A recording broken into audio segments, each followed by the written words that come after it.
of the Carla and Crappy Show. I'm Uncle Crappy. Over here is Carla. Say hi, Carla. Hello. Good to see you. We're gonna start with Carla because, as I said, even though we're in the fourth week of the college football season, we managed to not start this on time, so we're in the second week of our show. Carla, how did we do in week one? Well, actually, I had a fabulous week in week one. Thank you to Stanford, which actually was kind of a win for both of us. But I ended up going 4-2, thanks to Stanford, and almost went 6-0 had Monroe pulled that out, and had Cal, actually given a little more of a scare to your Buckeyes. So I was actually pretty pleased with last week.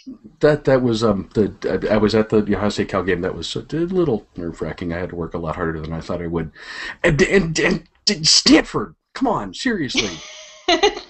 They just have USC's number. What can we say? I mean, that was a heck of a game, and I felt bad that I missed it. I was in a car driving back from Alabama and was refreshing that game on my phone. So, but yeah, it was quite a week last week. Okay. And we'll give it another whirl this week, but I have a hunch you're going to do a lot better this week than I am. We will see. We have 6 more games, which means we have 6 more opportunities for me to make an idiot of myself. Carla, start us off. Well, I guess we'll start with the game that you have totally no bias about, which would be UAB at Ohio State. You want to go ahead, since I think I have a hunch as to who you're going to pick in this one? It's a shame that all Ohio State really has towards the Pork Division Championship. I refuse to recognize the names that have been given to us by the Big Ten because they're awful.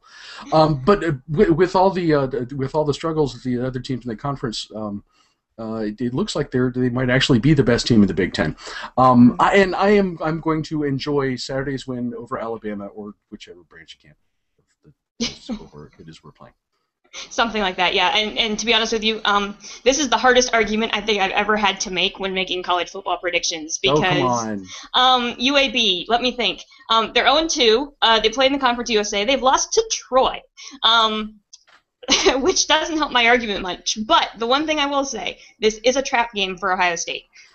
Because they are going to East Lansing next week to start Big Ten play. Yes. That could be a huge look ahead. And UAB does have a good wide receiver. Jackie Williams hauled in over 150 yards in the Week 1 loss to Troy. So there is some potential there for some air game, but really, I don't know. Blazers is a cooler nickname than Buckeyes? I don't have anything on this. Okay, game 2. Let's stay with the Big Ten. Go ahead. Let's stay with the Big Ten and do what is usually my rooting interest, Penn State versus Temple. This is a huge game. You cannot underestimate how big this game is for Penn State. They came off a huge win last week against Navy, which was great for momentum. I mean, they desperately needed it, and they need to win this week if they're going to have any shot of holding their own at about a 500 for this season. A loss here would be devastating to end September 1-3. And Matt McGloin remembers last year, Temple almost beat Penn State last year. In fact, you could argue that Temple should have beat Penn State last year. I don't think Matt McGloin will let that happen again this year, especially at home. I'm going to take Penn State. It's, with the early struggles, both on the part of Pitt and on the part of Penn State, it's possible that the Owls are actually the best college football team in the state of Pennsylvania. Is it possible? It is possible. Yeah, that is a valid argument right now. I think on Saturday, Temple is going to take its first step towards the mythical Pennsylvania State Championship and beat the Lions in Happy Valley. Not out of the question, unfortunately. Not out of the question. That's going to be a good game. Third game, let's go SEC. Let's go Missouri at South Carolina. Okay. Who do you like in this one? I'm going with South Carolina. I have to admit it's kind of fascinating. We had a A&M in Florida a couple weeks ago. It's kind of interesting to me to watch the noobs work their way through the SEC schedule for the first time. But the biggest reason I'm picking South Carolina in this game is because I wanted to say I'm taking the Cox on the internet. Well, I guess that's a valid reason, I guess. The SEC scheduling gods were not kind to Missouri. I mean, to schedule their first 2 games to be Georgia and South Carolina. Hi, welcome to the SEC. And this game, I'm going to go with Missouri, but that's going to hinge on the fact that James Franklin actually plays this game, and that hasn't been decided yet. He's at 90%. We don't know whether or not he's going to play. I just checked before we recorded the show. They still haven't decided if he's going to play yet tomorrow. Okay. So if he plays, I give Missouri a shot in this game. If he doesn't play, it might be a long flight home for the Missouri Tigers, but we'll go Mizzou. Okay. Just for nothing else, because Missouri wears black and gold. Okay. Oh, God. Okay. Fine. Okay. Game 4, Big 12. This is the game that I have my eye on. Among all the other games, it's Kansas State at Oklahoma. Who do you like in this one? There's no question. This is one of the big games of the week, and it should be a pretty cool one to watch. I've been fascinated with the return of Bill Snyder to K-State. That's a great story, and he's got the Wildcats playing well so far. There's no question. But it is September. It is not January, and that means it's not yet time for Bob Stoops to lose games that he's supposed to win. Oklahoma will win this one handily. Yeah, this one's going to be one of the good games, and even better, Gus Johnson's on the call, so you're guaranteed that this is going to be a close game no matter what. Yeah. But last year this was an anticipated game, matchup between the two quarterbacks, and Oklahoma blew them out. I mean, it wasn't even close. It was 58-17. I don't think Colin Klein lets that happen again this year. I think the game will be much closer, and I even give Kansas State a shot at pulling off this upset. If that happens, Colin Klein will find himself firmly in the Heisman race. He has to, because it will be because of him that they win that game. Okay. ACC time. Let's go Clemson at Florida State. Do they play football? Do they play football in the ACC? I don't. Baseball, I think. Jeez, I had no idea. Actually, this was always a fun game a few years ago when it was Bowden on Bowden. That made for fun times, even for people who weren't in part of the Bowden family. Do you know who Dubbo Swinney is?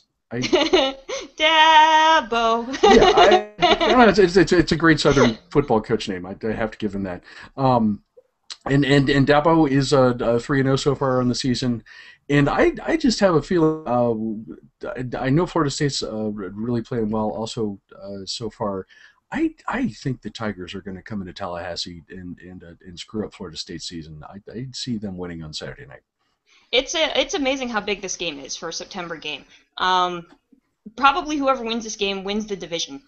And it's the third weekend of September. I mean, and they're both big. They're both top 10 teams too. So this, I mean, you can't underestimate this game as much as we mock the fact that it's, does ACC play football? I mean, it is. It's a legitimately solid game. Yes. This is kind of a revenge game for Florida State, which is why I picked them to win this game, because Clemson won this game last year and then went on to win the division. I think Florida State gets revenge this year and picks up the win this year. Although you can say neither team's been tested. True. But the Florida State defense, have you checked their point differential? I have not. Florida State 176 to 3. Ooh, well, okay. They've allowed a field goal the entire season. Now, true, they're against subpar opponents, but that's a pretty good defense. Okay. No matter how you look at it. So I go Seminoles. Okay. And then finally, the most interesting game, one of the most interesting games this weekend. Can both teams lose? We're Big Ten fans. Can both teams lose? Notre Dame hosting the Wolverines of Michigan. Yes. I'm going to make you pick first, because I'm pretty sure that this is a tough one for you. It actually is. My heart would be to go with the Big Ten team. As difficult that is in the situation. And if I didn't make myself clear last week, I can't stand Notre Dame. I hate them. I hate them.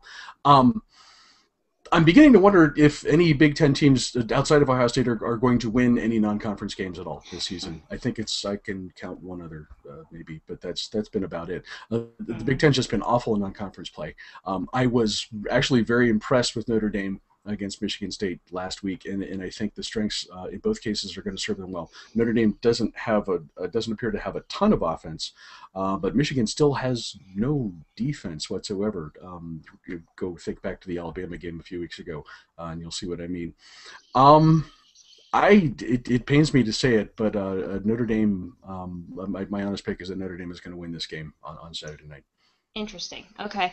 I'm going to take the other side and say that Michigan wins this game simply because do we trust the Irish? Never trust the Irish. Never trust the Irish. Yeah, no. But I mean, seriously. I mean, you're right. They looked really good last week. They did. But can they do that 2 weeks in a row? To have this high of a game in back-to-back weeks, I mean, that's a lot to ask for any team. The advantage that Notre Dame has this week is the fact they're playing at home. Mm-hmm. But I think Michigan is ready to kind of wipe away the Alabama game and say, you know what, we are a legitimate football team. The Heisman race got blown wide open last week by Matt Barkley losing. This is Denard's chance. If he's going to step up and get back into the Heisman race, he has to do it in this game. So I'm going to say Michigan, finally gets a win for the Big Ten and pulls this one out. Okay. With those last 3 games all taking place on Saturday evening, I'm going to need to go buy myself another couple televisions. Maybe I'm going to go do that right now. Carla, thank you once again, and enjoy Saturday. This is going to be a fun one. It's going to be a fun one once we get going in the evening. The morning's a little rough, but the evening going to be a blast. There's one noon game that's going to be exceptional, well, for me anyway. Okay, guys, thank you for watching week 2 of the Carla and Crappy Show. Join us back here again next week to see how awful we were this time around and for a whole new set of picks for the coming weekend. See y'all later. Bye.